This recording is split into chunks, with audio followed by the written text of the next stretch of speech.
This first podcast is a brief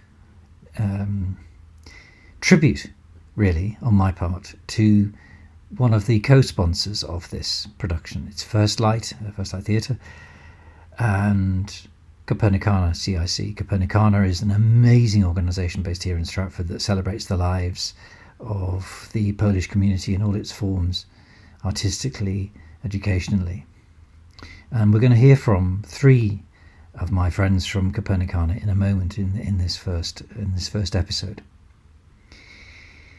And in subsequent episodes, we'll meet the cast, and we'll meet perhaps some of the backstage people, and we may even meet one or two individuals who are very close to this amazing story of Katyń.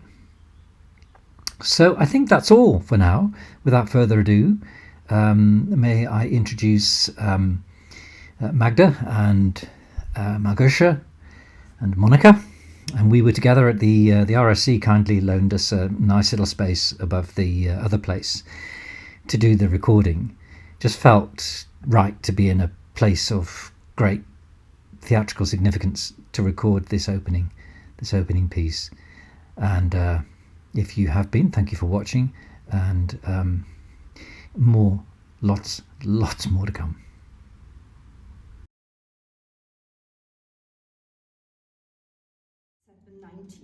That we have really discovered the entire truth, and Russia has owned up to what happened in Katyń. So this is a story that maybe not many people here in England know about. This is a story of how Stalin decided to decapitate Polish country and get rid of just over 20,000 of Polish intelligentsia. So people who mattered in Polish communities, people who were highly educated, and this was a move to ensure that Polish country would not survive and would be very sort of dependent on Russia after the Second World War.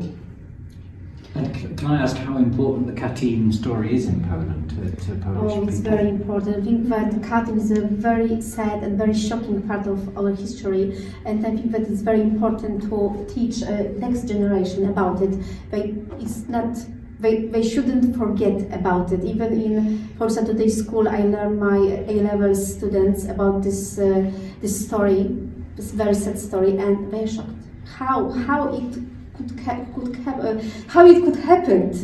Yes. For them, it's something very, very strange. There's another level of significance there, because for years and years, for decades, it was forbidden to talk about it. So there were people who got into trouble much later because of it.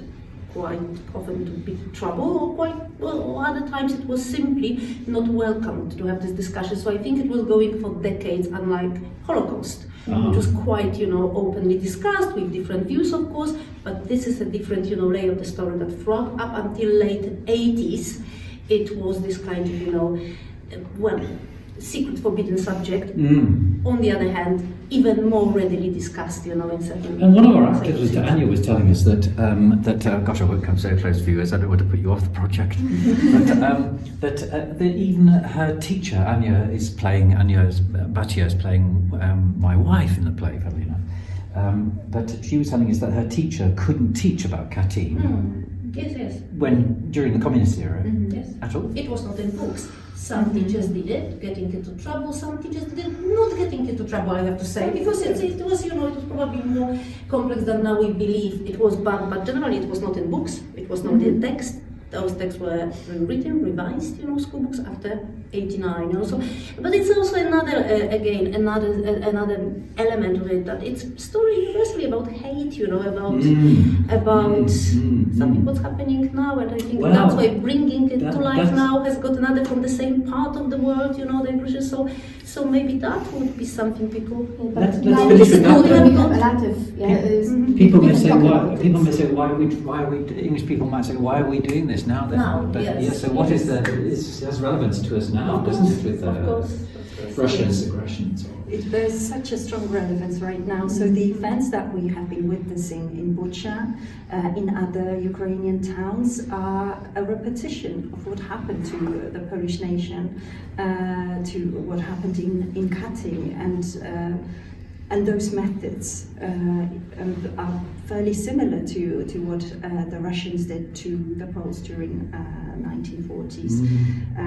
So yes, it has a very strong relevance. It's about also a nation standing up to bullies. It's important to remember that, and I think, you know, especially now with the Ukrainian context, we want the Ukrainian to know that, you know, we have to make sure that the truth is known. That's why the Polish country has fought so hard for the truth to be known, and there have been, you know, relentless attempts to ensure that the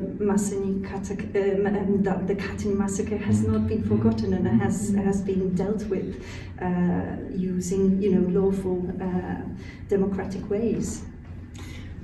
That's great, and I've got to just to say thank you very much to Copernicana for helping this project come to life. It's a staggering project to me. I'll say a little bit more about this on another podcast, but when I started this project 2 years ago, I had no idea where my grandfather was, and I think I had a feeling my grandfather might have been caught up in the Katyń massacre, and hence why I wrote the play.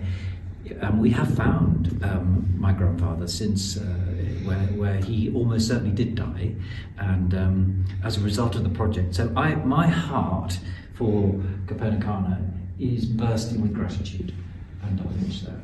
Thank you very much.